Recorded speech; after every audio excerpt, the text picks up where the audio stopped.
Hello, everyone.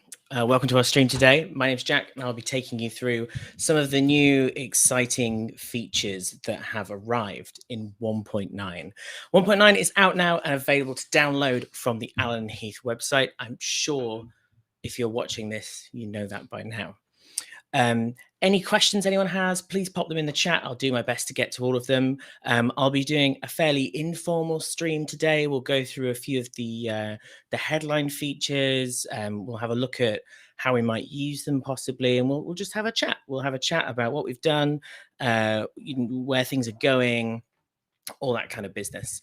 And then tomorrow we'll be doing 2 webinars. They'll be sort of longer webinars, maybe a little bit more technical, a little bit more in depth, and they're available to sign up for now. I can see some stuff coming in. Keith's here. Hi, Keith. Richard's here. Joseph's here. Joseph says something quite interesting, actually. He says, what's your favorite smaller feature that might get overlooked by the new big ones? I'm going to do my best to go through certainly all the ones I like. And some, but there's going to be some other little ones that we're going to talk about. There are lots and lots and lots of features in 1.9. We're not going to go through all of them. And you can see a list of everything we've done in the dLive release notes, which is available from the same part of the website where you download the firmware from. That is a full list of everything. And we'll go through a chunk of them shortly. There's already lots of questions coming in. Richard says, can you change the slope of the new HPF and LPF on mixed channels? Good question. We'll look into that in a minute. Somebody's asking about lead time and availability for dLive. That is by country, so I couldn't possibly answer for the entire world. It's very specific to the country you're in. Let's have a look at some 1.9 features. So I'm going to get Director up here. There we go. So I've got a little bit of music playing away there. Into some channels. I've also got an RF channel because we're going to talk about the new Sennheiser integration and how you set that up and how it works, and some of the new options. So let's get straight into it. Let's have a look at some of the new deep processing that we have brought to 1.9. So we're going to go ahead and pick one of my channels. You might even be able to hear it if I fade it up. Someone will have to let me know if that's too loud or too quiet because I can't quite tell, but there should be a little bit of a snare going on in the background there. And we are going to do some processing to it. So immediately as I've gone to the processing page, you'll see something new. This is the new RTA that we've built into the console. We'll talk about that in depth in a minute. We're going to go work through a little list of things in order, but you can already see 1.9 changes have occurred.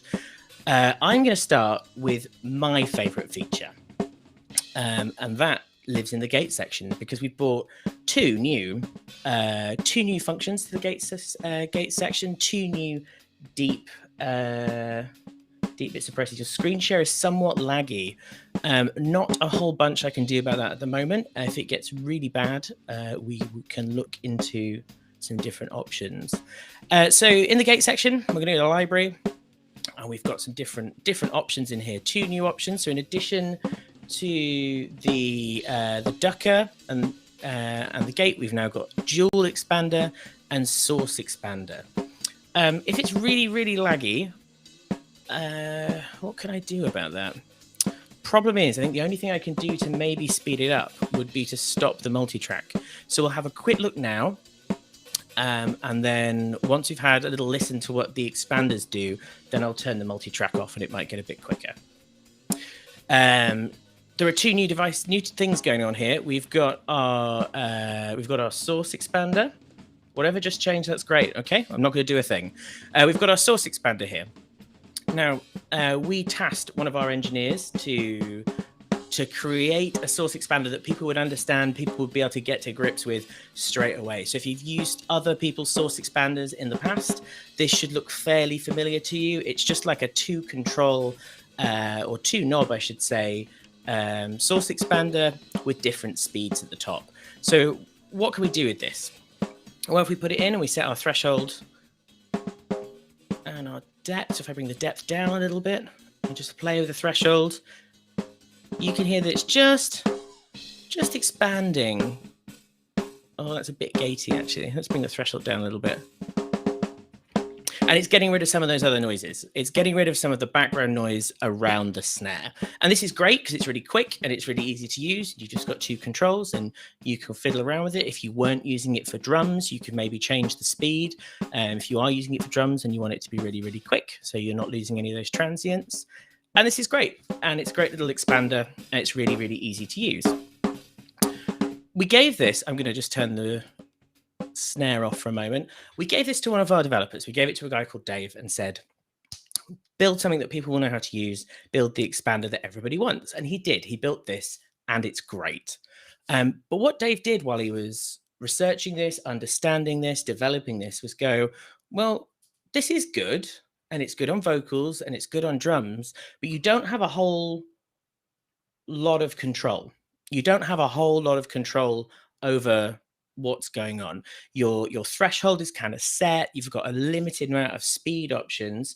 So what can you do? Well, he came up with something new, a novel, which I love. And I'm really excited to use this on a gig at some point. This is the dual threshold expander. So the dual threshold expander is still an expander. So you've still got this sort of variable slope, which can go from everything from basically being a gate with it very, very, very straight, or very, very, very subtle. And you can change the relationship between the 2 thresholds. You can also completely change the attack and release settings and the depth. So let's have a look at what that might sound like. So if I put my snare drum back in, and I put the expander back in, if I have them pretty... if I have my 2 thresholds very close together like that, or sorry, far apart, but you have like a very aggressive angle, then it's basically gating. It's not quite a gate, but it's basically gating. You can then pull that lower threshold away and change the relationship between them. So you can either have something that's very, very gentle expansion, or you can bring them really close together and basically have a gate. And you can control the relationship between those 2 things, which I think is super, super, super cool. So that's expanders really briefly. By the way, if there are any questions, by all means, put them in the chat and I'll do my best to get to them. At the moment, people are mostly talking about my internet, and that's, not that interesting for everybody else. Okay, so expanders. We've talked about expanders. This, I think, is my favorite feature. But that's not the only deep thing that we've brought to the table in 1.9. We've also expanded the number of compressors. And we've brought a new compressor model to the table. And that compressor model that we've brought to the table is called Bus Compressor. Bus Compressor is based on an industry classic compressor. As the name suggests, it's really designed for putting on buses, for gluing things together, that kind of stuff. I wouldn't necessarily use it on a channel. I've just popped it. I certainly wouldn't use it on a snare drum. I've just sort of popped it in here so I can show you the graphic.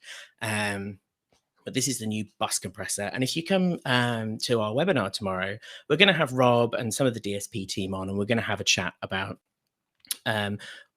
where you might use it, how they developed it, all that kind of good stuff. So I'm not going to go into too much detail on this stream about bus compressor, but we also have bus compressor. What's really important for anyone who's not familiar with dLive and maybe is new to the system is, because the underlying technology of the console and the way we've developed it, these are available on every input. So you can have an expander on every input. You can have bus compressor on every input and bus. And there is no sort of percentage of DSP to worry about. There's no sort of horsepower that you're going to run out of. You can use these everywhere all the time. Latency stays the same, exactly the same, regardless of how much processing you use. So another really, really, really useful tool that we've brought to the table in 1.9. So there's one last thing we can talk about before we move away from deep, because there's one more bit of processing that is specific to buses. So I'm going to go over to my main bus over here. I'm going to go to this new tab. So at the top here, we've got the familiar tabs, inserts, compressor, delay, etc. And we've got this new tab called NEQ. We've changed the way that the graphic EQ section works. So instead of it being a GEQ, we're now calling it the NEQ section. The NEQ section starts the same as the GEQ always did, and you've still got all the same GEQ options in here if you want to use your GEQ, but we've also allowed you to swap out one of these for something else. So if we go down to, if we go down to the NEQ type, we have the familiar options of constant, proportional, digi, and hybrid that have always been in dLive, and we have this new option where you can swap out your GEQ for a 12-band parametric EQ. This is something lots of people have asked us for. Lots of monitor engineers no longer really like to ring out wedges with GEQs. It's seen as a little bit hold to hat by some. We've also seen a lot of people in the corporate space who want to be able to add lots and lots and lots and lots of bands of PQ to things like, if you've got like banks of RF or headset mics, lavaliers, that kind of thing. So this is available on all buses, which includes groups. So if you do want to use the PQ on some inputs before you send it to somewhere else on the console, you absolutely can. You just need to pop it through a group first and do the processing on your group. What this means in practice is you have the 12 bands of PQ in the NEQ 12, in addition to the 4 normal bands you have on the PQ. So tons and tons and tons and tons and tons of parametric EQ bands. You'll also see that bands 1 and 12 have a switchable slope high and low pass filter, so you can go ahead and sculpt those EQs exactly as you wish. So that kind of wraps up the deep section of the presentation. If anyone has any questions about any of these things, they're welcome to pop them in the chat. I'm going to go through and have a look and see what we've got so far. Nope, still mostly people talking about my internet connection. Justin says, thank you for keeping me entertained as my flight home is delayed. I'm sorry to hear about that. What about Avantis? Well, obviously this is the 1.9 launch for dLive. When 1.9 is out the way and out the door, then we'll start thinking about what we're going to do next. Someone says, will these videos be posted later? Yes, this one's going to stay online and should be on our YouTube and our Facebook page. Let's have a look. Would you be comfortable using the NEQ as a pseudo crossover? Possibly, if no other crossovers were available. Yeah, it's up to you if that's something you want to do. If you feel like the filtering available to you is enough to do whatever crossover it is you're trying to achieve, then sure, why not? What type of high pass, low pass filter is on the new NEQ 12 LR? So you've got 3 switchable options. You've got a 12, a 24, and a 48 dB slope. I can't remember which slope it is, but if that's particularly important to you, then we'll do our best to find, well, I will find out for you and let you know. Loving the new feature. Can we have a look at some of the in-depth RTA functions? We absolutely can. That is, in fact, what we're going to be doing right now. So let's have a look at our RTA. I'm just going to mute this so I'm not sending loads of guitar or anything down to the stream, but we can still see. Hang on. There we go. So we can still see what's going on. So I have baffled my guitar channel. Let's go to the meters page and see the main RTAs that we have available to us.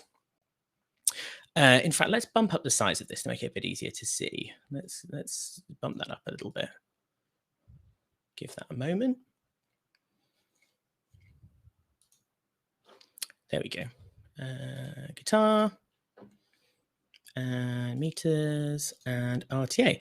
Okay, so here's our RTA page. Now, dLive 1.9 mix racks come with 2 RTAs. They're exactly the same. They're just separately configurable RTAs. And I make a point of saying that the mix rack comes with 2 RTAs. So these can be shared between people using iPads, Director, as I am right now, the console itself. If you're using multi-surface, there are 2 of them. So you could, for instance, share one for each console. You could decide that your monitor engineer really needs that RTA, but the front of house engineer can share it with iPads, things like that. So you can kind of apportion your RTAs as you wish, or you can both share them all the time. It's completely up to you. So a number of different options. The main three modes that the RTA comes in is line, as we can see here. We've got an average and peak. We've got bar graph mode, and we've also got sonogram mode. The sonogram mode also includes a 60-minute average, a 15-minute average, and a 5-minute average, which can be useful if you're trying to hit sort of specific LEQ values. Justin asks a sensible question. He says, what is external control in RTA? So if you have your, if we go to control, I've got to remember how you do it. RTA source select. So in RTA source select, we've got a few different options. We can either follow the selected channel of whichever pathful bus we're working on. In this case, pathful bus 1, if you're just using a console in like a normal setup using the template show, pathful bus 1 is the surface, and you can have the RTA follow whichever channel you have selected. But there are some other options in here. So you can lock it to a specific channel, and I'll talk about that a little bit more in a minute. Or you can choose external control. External control means what this surface does will not influence what that RTA is looking at. So this, for instance, would be really useful if you've got someone on the iPad app that's trying to use the RTA. You don't want your surface changing what input that RTA is looking at. So external control just kind of means this surface is not influencing which input this RTA is looking at. So we've got some other options. Jack says, is it visible EQ channel view? It is, and we'll have a look at that in a minute when we finish looking at the overview page. So we've got our select option, and we've also got this lock to channel option. So what I will probably do the first time, that I use it is set up one of my inputs as a reference mic. I'll probably use a channel and say that's my reference mic, and lock probably RTA 2 to that input, and leave RTA 1 just on follow cell. So whatever I'm looking at, RTA 1 will be following it. Now, what's interesting is there are a few different places you can see the RTA. We touched on the fact it's on the PEQ page, and we'll go and have a proper look at that in a minute. But you can also use it on an iPad, on Director, on an external monitor connected on VGA to the surface, or in the south view of the console, which is this area here that we're looking at. There are a few different options. So although the two RTAs are configured separately and you just have the two, you can view the RTA in multiple ways. Well, what do I mean by this? Well, what I mean is RTA 1 could quite happily be a line graph up here, but in the south view, you can have it show. I don't have that much control over it. I can make it a little bit bigger. Let me just try putting that all the way up and see if that helps. What was I talking about? So you can choose what you see down here. That's as big as I can make it. I hope that's okay. I could get rid of my face. Yeah. Oh no, that gets rid of my mic as well. Maybe not. What was I talking about? So we can set up these separately. So we can have RTA 1 following cell, and we can have what's going on at the bottom do something slightly different. So if we have a look at our RTA tab in the south view, we can have it follow either of the RTAs, we can have it follow the RTA setting, or we can have it do something slightly different. So we could, for instance, have it set in sonogram mode. And I think this is how I will use it when I go out mixing. Let's apply and click view till we get around to our sonogram. So that's not the two separate RTAs. That's one RTA source being displayed in two different ways.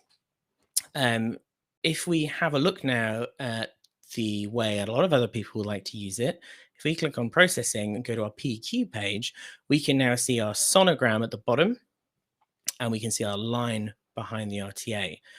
We can also change it. So we've got lots of options in here.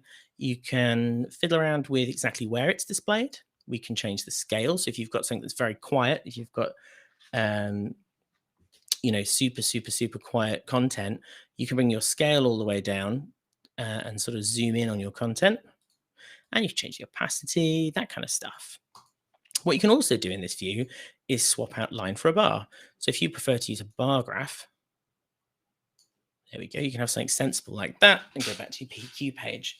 Now, any changes you make, you will see reflected in the EQ as you make them. So this is something people have been asking for a long time, and we spent a long time thinking about how we wanted to implement RTA.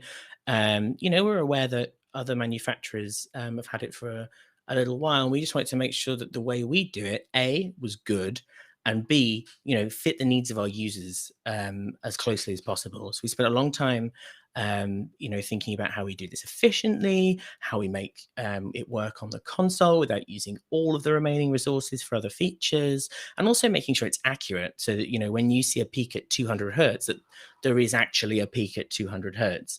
And some of those things were a little bit more complicated to do than you might think.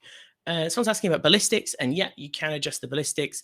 It is just sort of slow, but you can go right down to very, very slow or very, very quick, which is kind of most easily seen on the line page.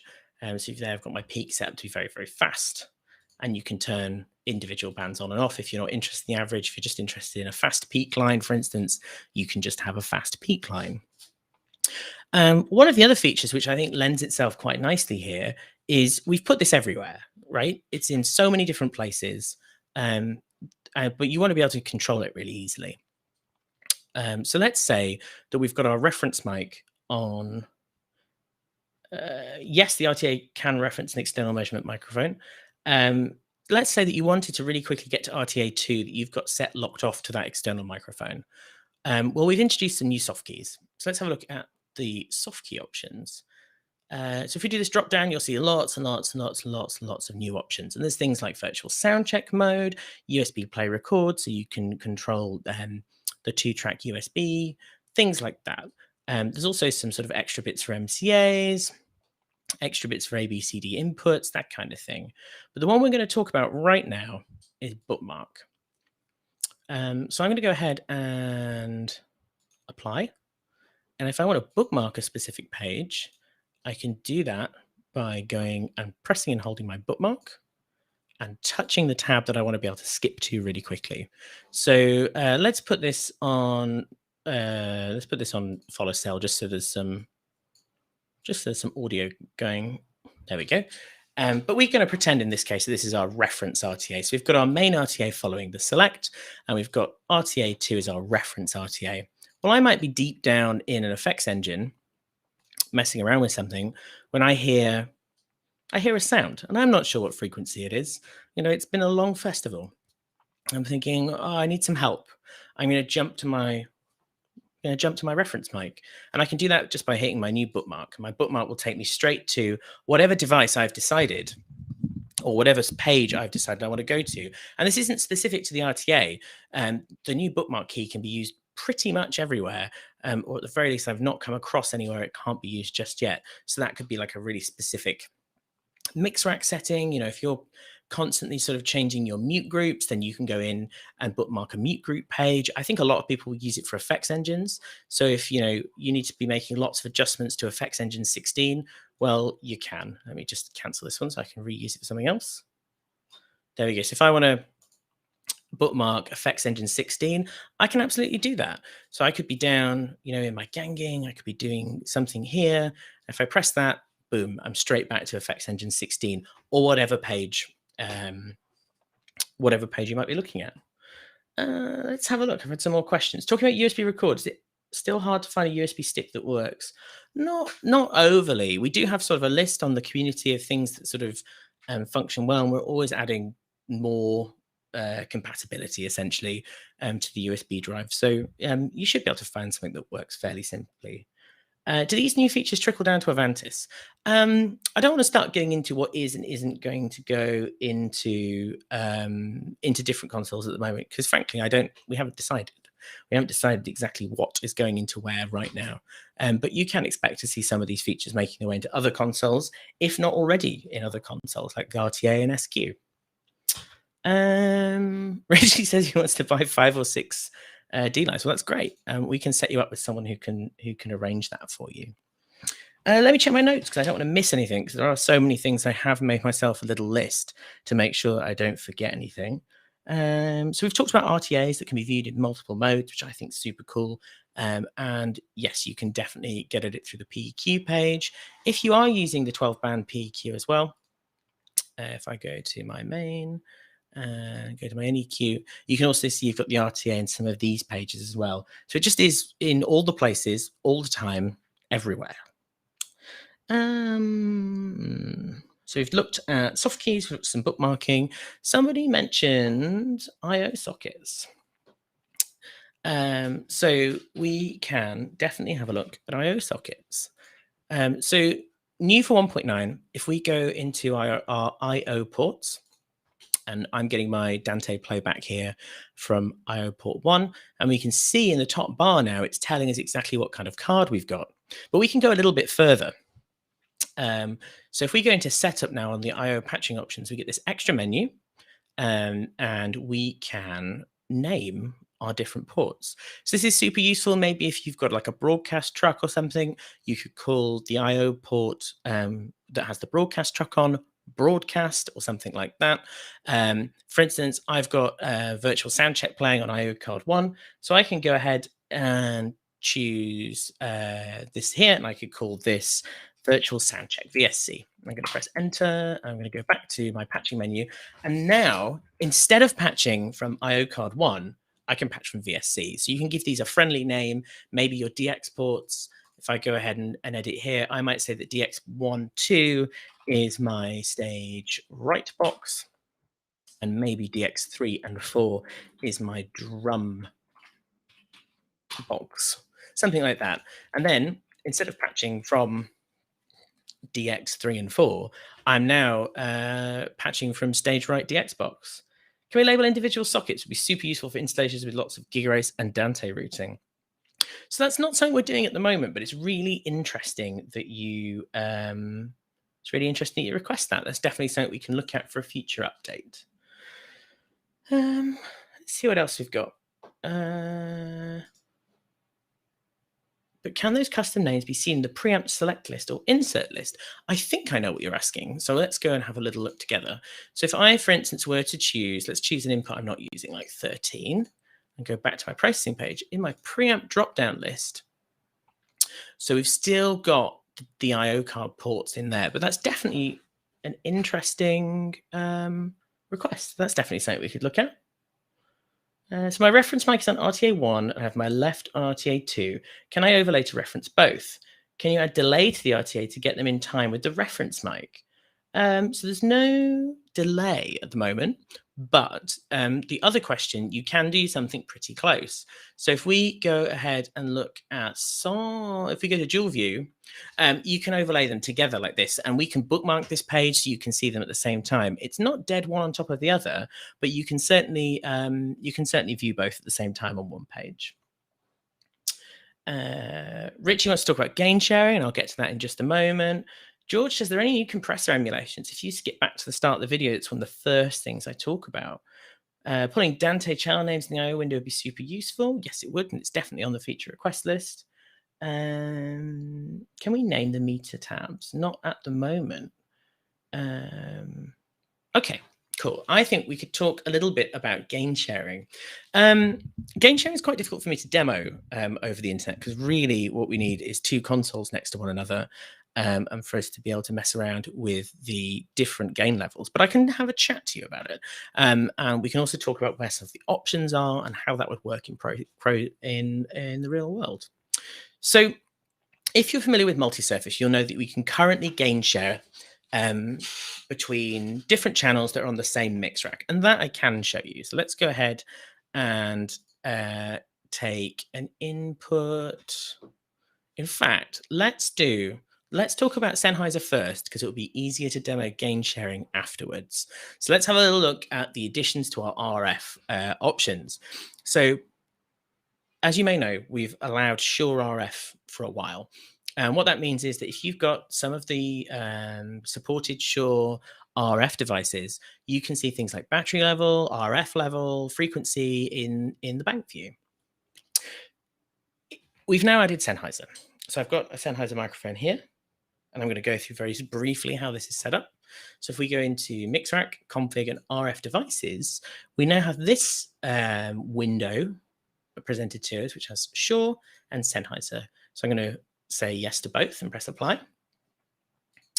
Now, Shure devices are automatically found using their discovery network. Sennheiser, we do need to go ahead and tell them where our Sennheiser devices are.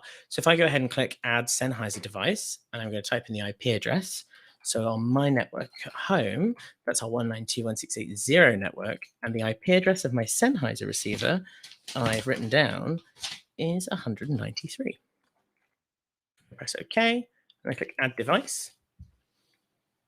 And we'll give that a minute. And it successfully found the device. So it's an EW300G3. The channel name is the same, but that channel name will be whatever it was given in the Sennheiser world. And we can assign it to a socket. So this microphone is currently plugged into the back of the 1500. So it's the Surface sockets. It's Surface socket 1. I'm going to hit Apply. And now when we go and look at our RF channel, and you can see RF there flashing away. If I go ahead and press select and go into processing window, you'll now see we've got this little RF info box to pop up. And if you've seen the Shure stuff before, this is exactly the same. It just pulls in information. So it supports 300 and 500 series G3 units. It supports G4, 2000 and 2050, in addition to the Shure units that it already supported. So if we go into bank view, for instance, we can see now we've got this extra RF information with the battery level and the current RF level. And if we touch it, we'll get even more information. So we can see the name of the channel in Sennheiser world. So that's the name that would be given in Wireless System Manager or maybe programmed from the front of the unit. We can also play around with the AF gain level. This is the receiver gain level. We can do a mute, we can do a receiver mute, and we can see the frequency that it's currently assigned to, and we can see that we have a good connection to the unit. So let's see, we've got some questions that have popped up. dLive battery level also available in iPad app. Not at the moment, but it is definitely available in Director. Sennheiser 6000 series. At the moment, we don't support 6000. It's just two G3, G4, 2000 and 2050.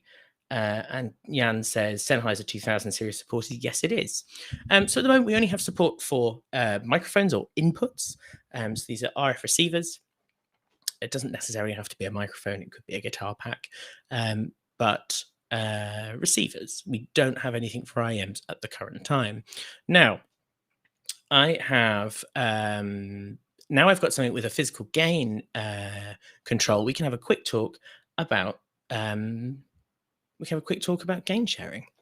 So traditionally, to do gain sharing, you've needed to have inputs on the same mix rack. This is because the mix rack needs to know what the gain level is and all the sort of socket information. So the socket information is everything here on the left-hand side. So you've got things like our gain, our pad, our phantom. You've always been able to enable gain tracking.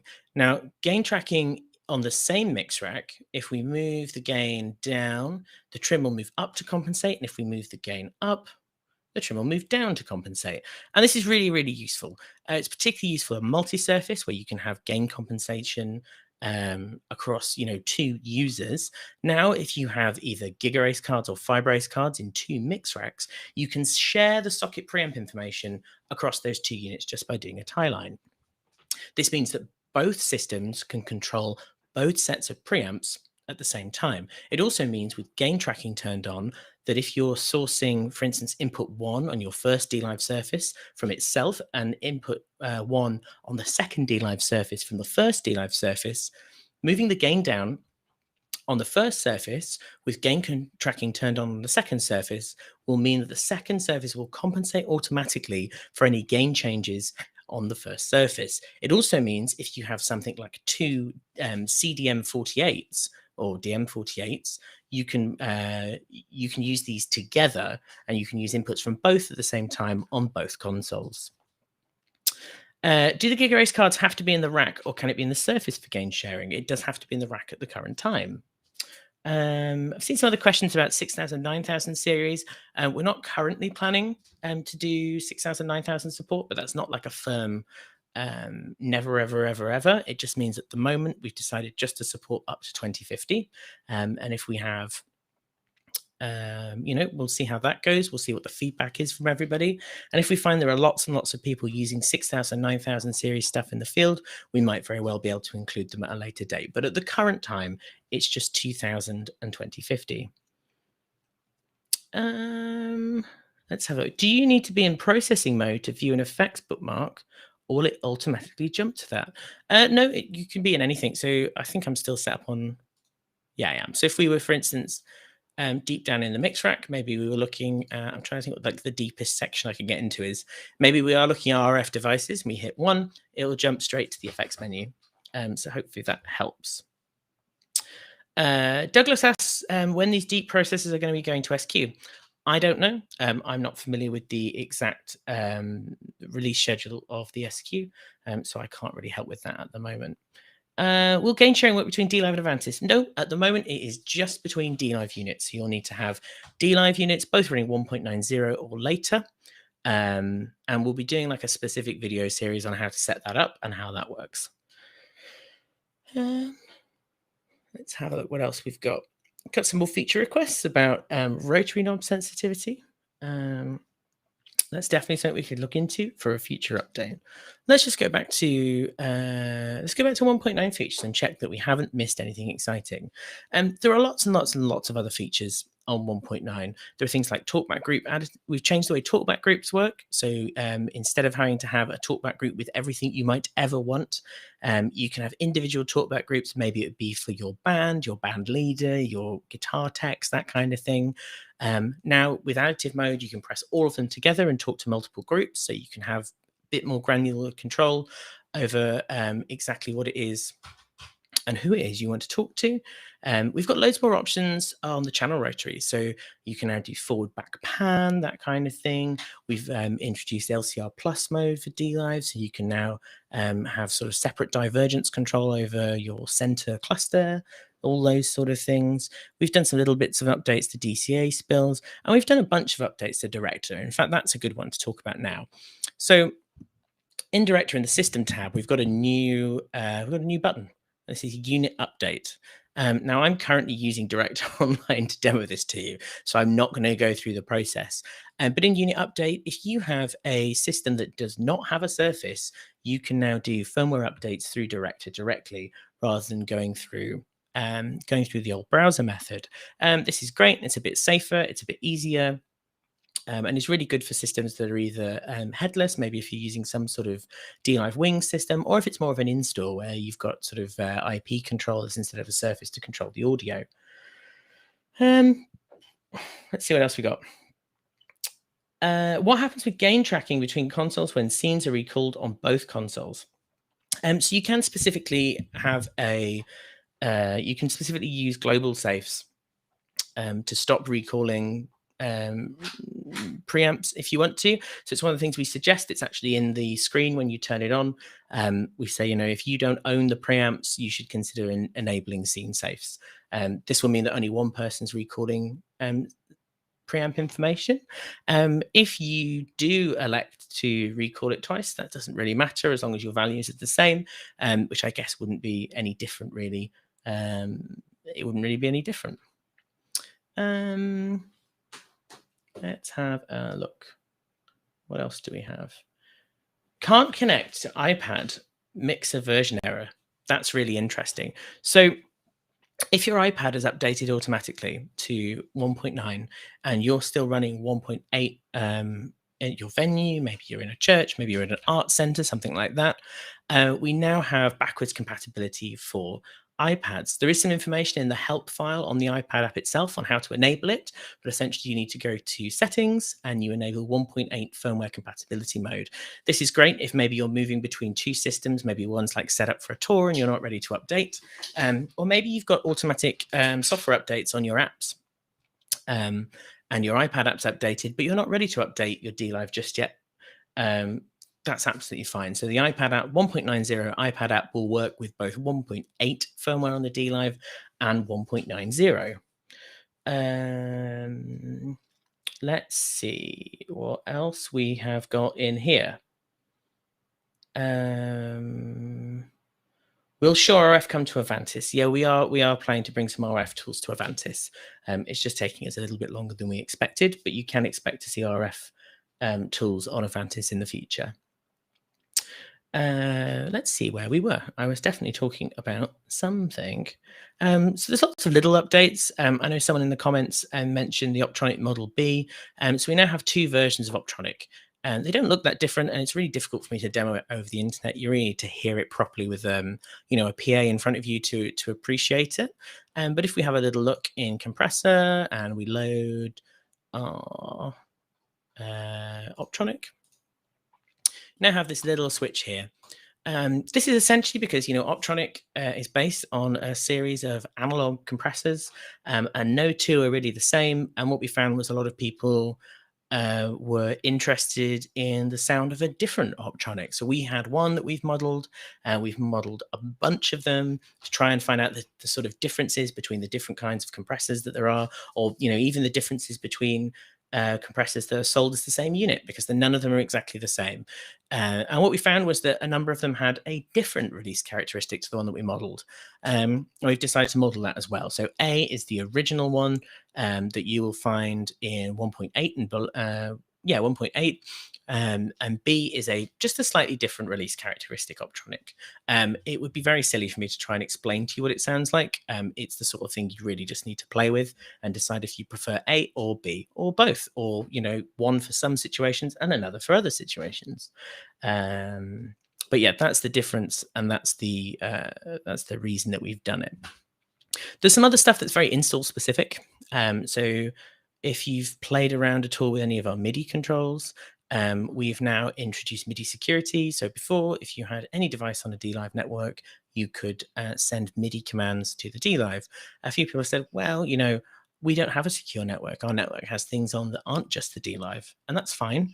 So we've now enabled MIDI security options. So if we go into control and security, there's a whole thing here about turning MIDI on, MIDI off, adding certificates, that kind of stuff. But that's a whole video in itself. I don't want to bore everyone with the ins and outs of MIDI security in this video, but just know that it exists. And if that's something you think you'd be interested in learning more about, keep an eye on our social media, and we'll go through and explain how that works. And what to do with it if that's something you want. If it's not something you use at all, or rather if the MIDI options are something you don't use at all, but you do want to secure your console, you absolutely can. If you go back to control, you can just turn MIDI off automatically altogether, and that's fine too, and that's definitely secure. Someone mentioned power on scenes. Yep, you can now set a scene to recall when your mix track boots. That might be useful if you want something that mutes the mains in case of like power disappearing or something like that. That's definitely an option. If anyone's got any questions, now would be a great time. And if not, I will start thinking about maybe wrapping up our presentation today. I've gone through all the main things, but I really haven't exhausted all the bits and bobs that are available in 1.9. We will try and be doing a series of tutorial videos. I'll be doing some more streams about individual topics and going through how we might use this, but also we're always around on all the major Facebook groups. We're also in and out of the community. That's community.alan-heath.com. If you find that you've got a really interesting use case for one of the new features, share it with us. Let us know, because it's always great to hear how people are using the consoles. Let's have a look and see what questions we may or may not have. People talking about RF with all the new RF options. Henny says 1.9 show ready, or should we wait for 191? Very loaded question, but one I will answer. We do pretty extensive testing of all of our software before it goes out the door. Unfortunately, it's just not possible to catch everything all the time. I will be doing a show on it this weekend. Let's put it that way. I trust it at least that amount. But whenever there are new features involved, there will always be, new bugs introduced that we don't always catch in the factory. So I think it's show ready. I'm going to go do shows on it. But if you want to wait for 191, I respect that too. The important thing is to make sure you're always on the latest bug fix release. And we do come across some people who just update for the features and then sit on the, the 180, 190 release for a long time. That's not ideal. You should always update to the very, very latest bug fix release of whatever feature release you have. Do we now have PAFL additive exclusive mode switchable by soft key? Not to my knowledge, but that's a really interesting suggestion. Maybe we could talk about that and why you might want that separately. Zoom F8N setting. I'm not sure what that means.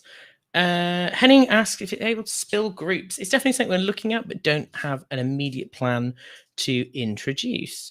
Under the NEQ, the encoders look different to the EQ bands. Do the EQ encoders control the different EQ bands or a single knob? The EQ encoders directly underneath the screen will always control the PQ. So the NEQ bands can only be controlled using the screen encoder. There are no plans at the moment to bring gain tracking to anything other than dLive. There is some gain tracking available on Avantis for either inputs on the same console or when using Dante boxes.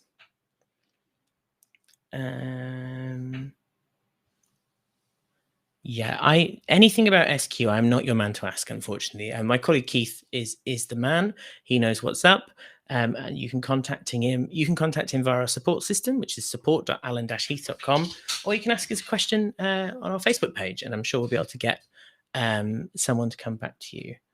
Friedrich says, where is the new de-esser? So there's new de-esser modes, and we can have a quick look at that. That's not a problem at all. So if we go into our effects bars and we go into de-esser, we now have these 3 filters where once there was just one. These just change how the de-esser is triggered. So you can choose to have it as it's always been in dLive. You can have a shelf, which is exactly what it sounds like, or you can have a bandpass, which is exactly what it sounds like. So it's just about how the de-esser is triggered. So you can be more precise and you can stop the de-esser being triggered by things outside of the de-essing band. Hopefully that helps. Hector says, will the console load as factory reset after the update, or will it load the current state? We strongly recommend, and it is in the firmware update instructions, that you save a show, do the firmware update, and then recall the show. It's an important, necessary part of the firmware update process. So if you do a firmware update, and if you just do a firmware update, it won't be in a valid state, if that makes sense. It's not a factory reset. It's got some of the stuff from your last show, but not everything has been reset. And if there's any changes, which there usually are, to the way the FPGA works and the processing core and the XCVI core, you may have things routed to things they shouldn't be routed to. So it's really important when you do a firmware update that you save your show, you do your firmware update, and then you recall your show. Hopefully that helps, but it's in the firmware update instructions if you want to reference them to make sure you get all the steps right. But it's really important that the thing you do after a firmware update is a show recall. Hopefully that helps.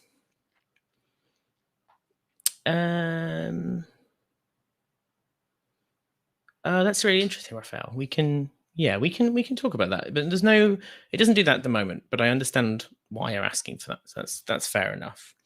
If no one else has got any other questions, I'll think about bringing this session to a close, but we'll be doing an in-depth webinar tomorrow with a lot of the information we've talked about today, but with some more in-depth steps. We'll also be having a little bit of a panel with Rob, our MD, and also Anthony, who does a lot of the FPGA programming and a lot of the sort of behind the scenes parts of the compressors, that kind of thing. There'll be 2 sessions. There'll be one at 10 a.m. UK time and 4 p.m. UK time.